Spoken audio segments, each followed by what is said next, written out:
not only for those who are marginalized and oppressed, but perhaps to open up your minds, to right the wrongs, to work together, and to find solutions for us to move forward. Thank you.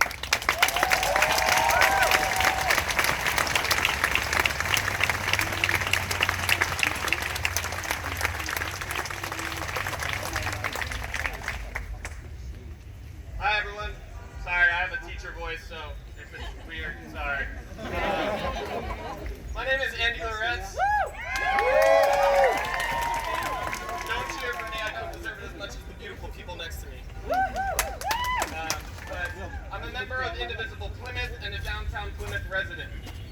Thank you, Christina Brown, and all the organizers and leaders of Indivisible Plymouth and the League of Women Voters, and all of the fantastic speakers that did an amazing job today.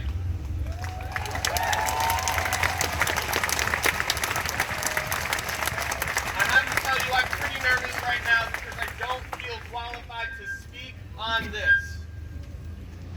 I'm just a white kid who grew up on Long Island in New York. I grew up in a very cozy situation.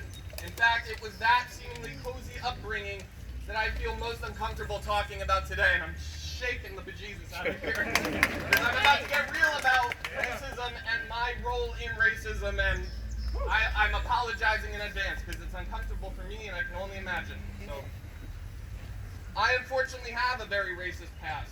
I grew up being very racist.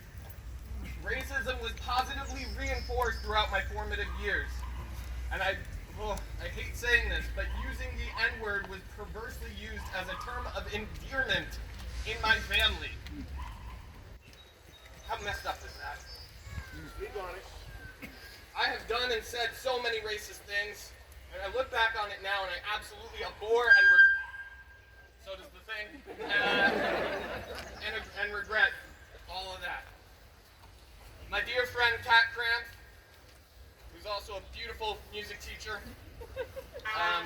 asked me a question the other day. She said, "What was your first encounter with race?"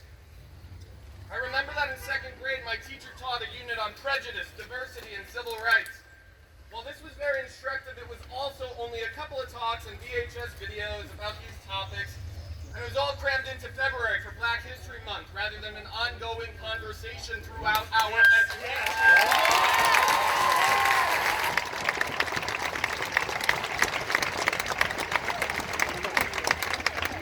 We learned about Rosa Parks and Martin Luther King, and we learned that to judge someone based on the color of their skin was prejudiced and unfair to do to people.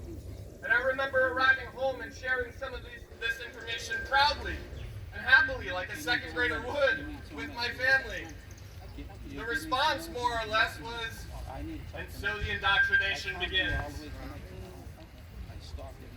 Apparently, it's indoctrination to teach a young white kid to respect people who look different from themselves. These small forms of acceptable, quote-unquote, racism are a part of me. And unfortunately, racism rears its ugly head far too often in Plymouth. All you need to do is look at some of the local townie pages on social media.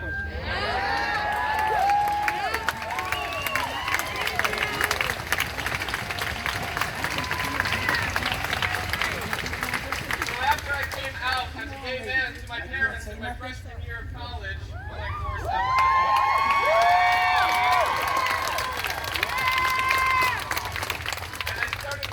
LGBTQ plus history, such as the Stonewall riots, I began to see my struggle in the struggle of others. I started to see the overt and also the, quote, polite forms of prejudice that people, including family members, but also my government, wielded against me for being gay. I began the journey towards realizing that if, as a gay white man, I felt this marginalized, how must Black people, Indigenous people, and people of color feel? Slowly and over time, and I'm still not done, I came to think and reflect more about my relationship with race. I'm far from being a perfect ally to Black people and Indigenous people and people of color, and I personally have a long way to go towards being a better anti-racist ally